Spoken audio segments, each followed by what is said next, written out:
Hello, first grade, and welcome. We are now doing another element of art.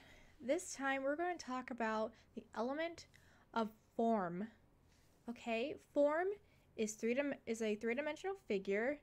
It can be seen both 2D, which means it can be drawn on paper, something flat, but look three-dimensional, or it can be 3D like pottery or sculpture. Okay, form can also be geometric or realistic or freeform. So kind of like what we talked about with shapes, how shapes could be geometric. So think about your squares, rectangles, triangles, circles. Those were all geometric shapes. And then we have freeform, which is more like organic, how it flows more freely. Okay? So as you can see on the screen, there is different types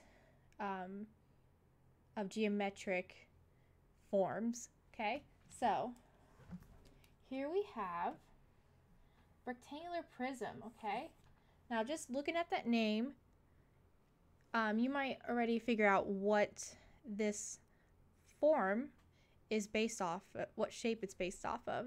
Okay, the name rectangular gives a clue. It's based off of a rectangle. Okay, so it's more like almost like you took a flat rectangle and then you made it stand up and then put other rectangles to make it form into one solid piece. Okay, now the cube over here, you guys probably remember that a little bit. We made a three-dimensional cube for our op art project. So a cube is based off of the shape square. Okay, so cube has all sides are exactly the same, and there are 6 different faces on it. So think of dice when you're playing a game. The dice, each dice has 6 sides, or for 6 numbers. Okay, so that means it has 6 faces. Okay, a cylinder, think of like a pop can bottle, a water bottle in general, anything, or even like a can of soup. That is what a cylinder is. Okay, a sphere is what you see usually when you have like a basketball, volleyball, baseball, the dodgeballs you use in gym class. Those are spheres, which is basically a circle that now has 3D form. All right. Now, as I said earlier, form can be both 2D and 3D. So how do we see that? In 3D, let me hide that real quick. So as you can see on the screen, we have a couple examples of 3D form where it's sculpture. So we have 2 of them that look very realistic based on stuff you see in real life. You have the bird, and then you have the person right there, the girl. And then the one on the bottom left corner, that one is more freeform. So it's based off of what we see. So it looks like 2 people, but in a very more abstract form.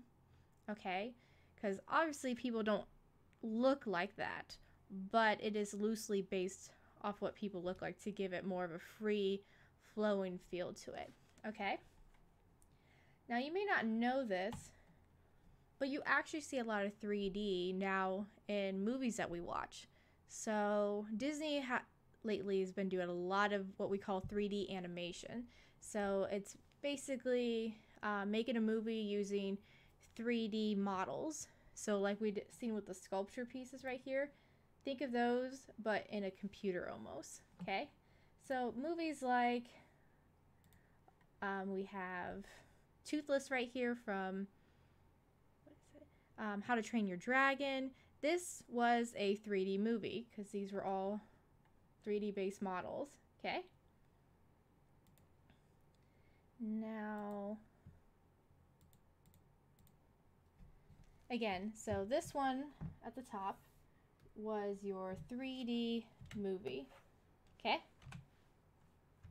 now you guys probably don't even know the one on the bottom, but that one is what we call 2D animation. So it has form still in it.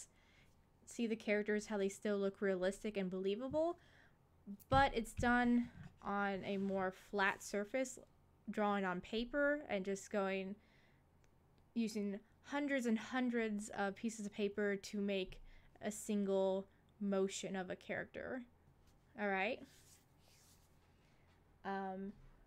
So we'll talk more about form in the next video, mainly about what your guys' project will be and how you can make your own sculpture using stuff that you have at home. Okay?